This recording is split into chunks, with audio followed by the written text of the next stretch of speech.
If there's one thing I think the internet can agree on, it's that apology videos have become their own genre at this point.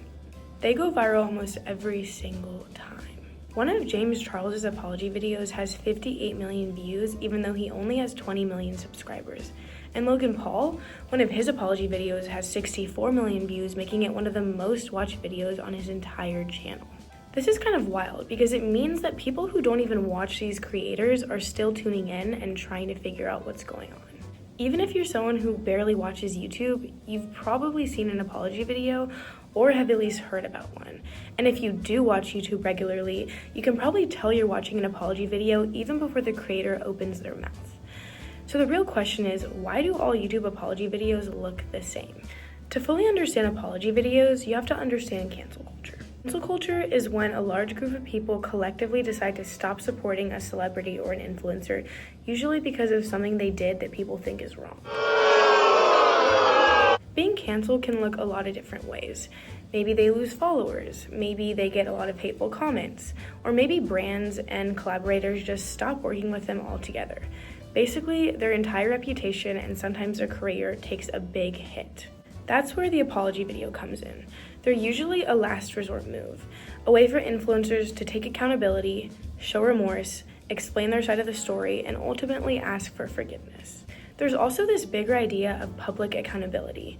It usually starts with some sort of call out. Maybe someone exposes information or the influencer says something problematic on camera. Then comes the reaction. People start talking, more people join in, and suddenly there's a collective agreement that something the influencer did is wrong. After that, the pressure builds. Viewers want a response, they want acknowledgement, and they want an apology. And eventually, the apology video gets posted. But by this point, many people have already made up their minds. Let's take a look at some examples. In James Charles's apology video, the first thing I notice is his tone. It's much more quiet and much more hesitant. It's a lot more subdued compared to his usual content, which is very energetic and upbeat. First and foremost, I need to say sorry. I owe a massive apology to anybody that I've hurt or anybody that I've made uncomfortable with my action. Hello, you guys! James Charles here, and welcome back to my YouTube channel. My editor has quit. So right away, if you're somewhat familiar with his channel, you know that this isn't going to be a normal video. Then there's his appearance. He's wearing a plain black shirt, no makeup, and no styling. This is a big shift from his usual look, and it signals that he's meant to be serious. His body language also reinforces this. He barely moves, and he stays very still and controlled, almost restrained throughout the entire video. He also maintains direct eye contact with the camera the entire time, which makes it feel very personal, almost like he's directly talking to the viewer. All of these choices are intentional and are meant to make the apology feel more genuine. Logan Paul's apology video follows a very similar pattern. His tone is very remorseful. He speaks slowly, pausing between sentences to emphasize what he's saying. His body language is calm and still throughout the entire video, and there's almost this defeated energy to it. He keeps eye contact with the camera the entire time, which is positioned at eye level, so it feels like a one-on-one conversation. I've made a severe and continuous lapse in my judgment, and I don't expect to be forgiven. I'm simply here to apologize. His posture is rigid and his facial expressions are serious and controlled. Again, everything about the presentation is meant to communicate that he understands how serious the situation is and he's trying to apologize. However, not all apology videos follow this exact formula. A really interesting example is Colleen Ballinger's ukulele apology video. Instead of taking a serious, traditional approach, she did something completely different. She sang during her apology video with a ukulele.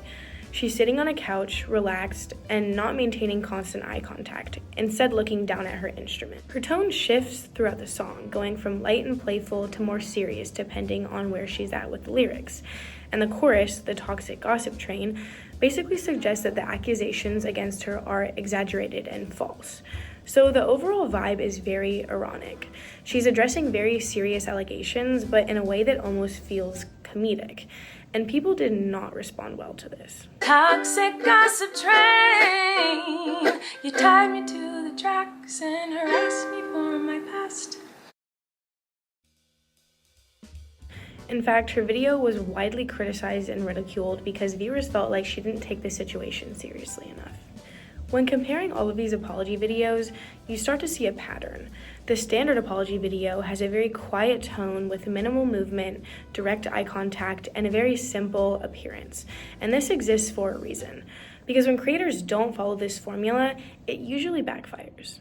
The rise of cancel culture has brought in lots of different forms and expressions of body language and character. Through these different case studies, we see that different public figures react vastly different within their own body language. That is a testament to two different things. Firstly, the intended purpose of the apology video, which is, of course, to apologize, but also the character of the person apologizing. Someone like Colleen Ballinger took a more comedic approach, maybe since she portrays a more goofy persona online as Miranda Sings, or simply because she just didn't care about holding herself accountable. That, of course, is up to audience interpretation. Another argument could also be said for the other side. Making a more low effort, somber, just sort of talking to the camera video could also seem low effort or like the creator just doesn't care. Either way, it seems like the person apologizing can almost never win. According to sociolinguistic researchers at UCLA, creators strategically use visual cues such as direct eye contact with the camera, subdued posture, minimal hand movement, and a slower speech tempo to perform remorse and vulnerability alongside the actual content of their verbal apology. These embodied behaviors help frame the apology as personal and emotionally transparent, reinforcing the speaker's accountability. Viewers, in turn, rely on these cues to judge the authenticity of the video, sometimes more than the actual spoken word of the video. This specific study actually characterized and counted how many different times creators use specific body language cues or phrases, such as a long sigh or a deep breath.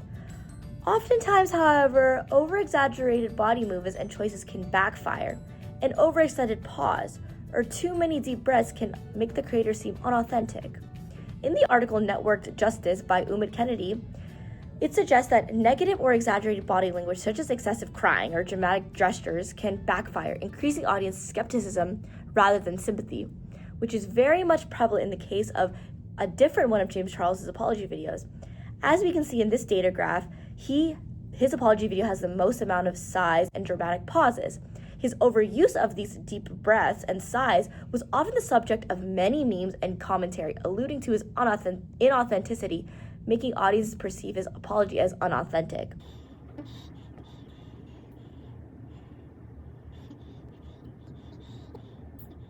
More so, there's often a discrepancy between the actual verbal message and the nonverbal behavior. According to this Columbia College study, inconsistencies between verbal messages and body language reduce perceived credibility. Overall, in short, in the highly visual and parasocial environment of YouTube, apology videos thus become carefully choreographed performances where body language not only supports the apology, but actively determines whether forgiveness is granted or withheld.